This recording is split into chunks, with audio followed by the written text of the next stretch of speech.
You do not own the land you live on. You do not control the infrastructure you depend on. You do not decide the price of housing, energy, healthcare, or credit, but every month you still owe. Not to a lord in armor, not to a king in a castle, to a system. And that raises an uncomfortable question.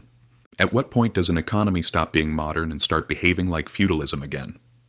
When most people hear the word feudalism, they imagine something primitive. Castles, kings, peasants tied to soil. It feels distant, obsolete. But feudalism was never really about swords or titles. It was about control over productive assets. In medieval Europe, land was everything. If you controlled land, you controlled food. You controlled shelter. You controlled survival. If you did not own land, your freedom was limited no matter how hard you worked. Peasants were not poor because they lacked effort. They were poor because they lacked ownership. So they entered stable arrangements. Labor in exchange for access. Loyalty in exchange for protection. Rent in exchange for survival. This was not chaos. It was order. Feudalism worked because it minimized uncertainty. Everyone knew their role. Mobility was rare. Ownership was concentrated. Stability mattered more than freedom. Feudalism did not collapse because it was inefficient. It collapsed because something else became more powerful than land. Capital. Industrialization broke the monopoly. Land had over survival. Factories replaced fields. Wages replaced obligation. Cities replaced estates. For the first time in history, people could earn income without owning the underlying asset. You did not need land. You needed skills. You did not need inheritance. You needed labor. And for a while, that shift changed everything. The 19th and 20th centuries produced something historically rare. A broad middle class. Wages rose. Ownership expanded. Mobility became possible. Homes were attainable. Savings mattered. Productivity gains translated imperfectly but meaningfully into better lives. This period felt permanent, but it was not a new equilibrium. It was an exception. Ownership never stopped mattering. It changed form. Land became factories. Factories became corporations. Property became financial assets. Infrastructure became balance sheets. Slowly and quietly, ownership began concentrating again. Not through conquest, through markets. By the late 20th century, something subtle had shifted. Capital became mobile. Assets appreciated faster than wages. Finance began reorganizing the real economy. Housing was no longer just shelter. It was an asset class. Education was no longer just preparation. It was leveraged debt. Infrastructure was no longer only public necessity. It was investment yield. Access to what mattered increasingly depended on ongoing payment rather than ownership. The vocabulary softened. The structure did not. Not fealty, but debt. Not servitude, but subscription.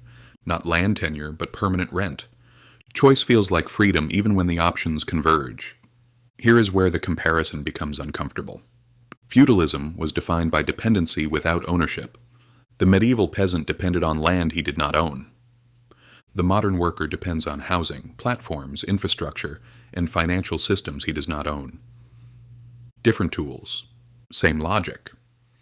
The system does not need to be malicious to be stable. It only needs to be accepted. People did not revolt against feudalism because it was unfair. They endured it because alternatives were scarce. Today, people rarely feel trapped because of laws. They feel trapped because of prices. Mobility exists technically. Restarting grows more expensive each year. Miss a payment and the system reminds you who controls access, not through force, through leverage. The transformation accelerated when finance stopped serving the real economy and began reshaping it.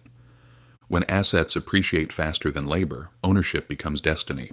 Those who own appreciating assets accumulate automatically. Those who rely on wages fall behind even when they do everything right. Productivity rises. Ownership captures the gains. Labor remains mobile.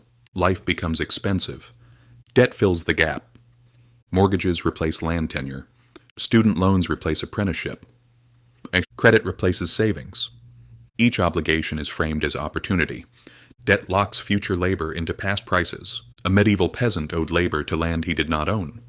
A modern worker owes labor to obligations already signed. Different language, same gravity. Some argue this comparison goes too far. Modern life is not medieval. There are no legal chains. But modern hierarchy is about conditional access. You can move cities if you can afford it. You can change jobs if your debt allows it.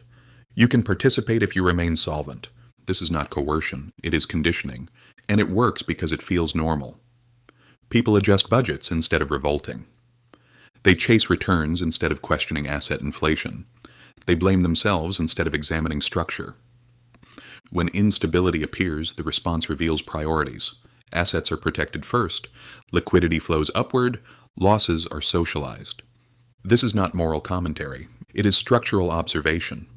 Modern anxiety is intuitive. People feel productive but precarious, employed but exposed, free but dependent. Security increasingly requires ownership. Ownership increasingly feels out of reach. Feudalism ended when ownership widened. If ownership narrows again, dependency returns automatically. Not through violence, through balance sheets. The real question is not whether the system is fair.